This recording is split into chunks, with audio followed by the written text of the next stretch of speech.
old bummer to realize is that because you grew up in an unhealthy and unstable household where you weren't given good examples of what it means to be in a healthy, secure relationship with friends, family members, or partners, or people in general, that carried over not just in your childhood, but it also carried over into your teenage years and possibly your adult years, because when you were younger, since you weren't getting your needs met, because again, you grew up in an unhealthy and unstable household and it was chaotic, you started to fantasize about what it would be like if your parents or caregivers actually fulfilled your needs. And then since they inevitably did not fulfill your needs, that then carried over to you projecting that onto other people, such as friends or romantic interests, hoping that somebody would finally fulfill the needs that your parents didn't give you and didn't teach you how to fulfill. So because we're pretty much projecting those unmet needs onto potential friends and or partners, we're pretty much putting them on a pedestal, and we're also stripping them of their own humanity because we're expecting these people to show up perfectly. And since we already have all that chaos and all that trauma from whenever we were younger and we weren't getting our needs met, then that means that we already have paranoia and a sense of not being able to trust other people. So we're constantly obsessing and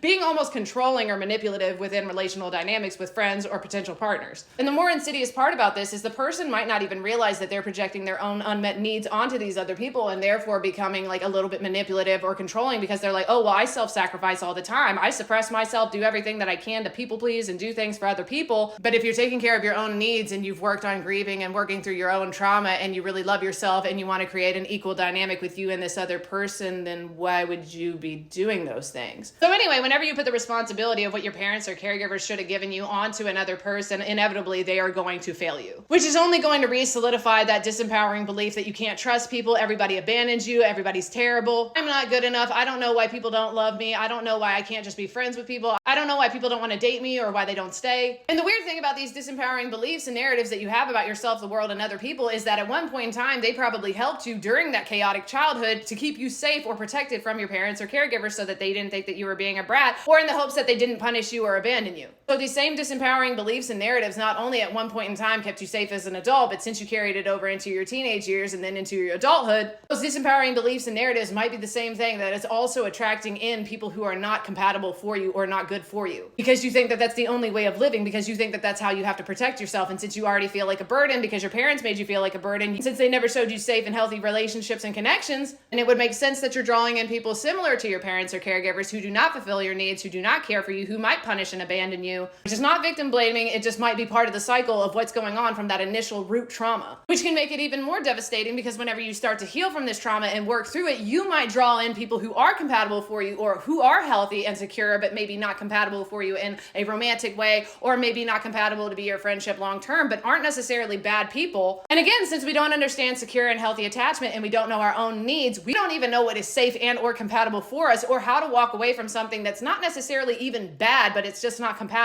So what this might look like in your actual life is where you get into these cycles where you start to get to know somebody, whether that's a friend or a potential partner. You might immediately feel connected to them and be like, oh wow, they're giving me attention, I really like this person, they seem really interesting, which might then lead into that like daydreaming, fantasizing, obsessing over this person, which is the part of the cycle where you're dehumanizing them because you're hoping that they're going to be the person that's going to fulfill your needs, show up for you, do all the things that you wish that your parents would have done, but maybe you don't recognize that that's what you're wanting. Whether or not there's somebody who's healthy and compatible for you, or healthy and they're just not compatible for you because you all are just different, or they're unhealthy and they're not compatible for you, you're really not going to know the difference. So you're just going to keep going along with whatever's going on because you're like, okay, I'm in this connection, it seems okay, I don't really know any other way, I just noticed that some of my needs are getting met at least some of the time. Or if there's somebody who's healthy and compatible for you, but they do something to make a mistake, or they're just a human, you all of a sudden go back into that like protective coping mechanism of being like, see, I knew this would happen, you're terrible, people do this to me, why are you abandoning me? You might double down and try to be more controlling, or try to people please more, or you'll try to avoid the whole situation in general because you're like, no, people always do this, I just need to step away.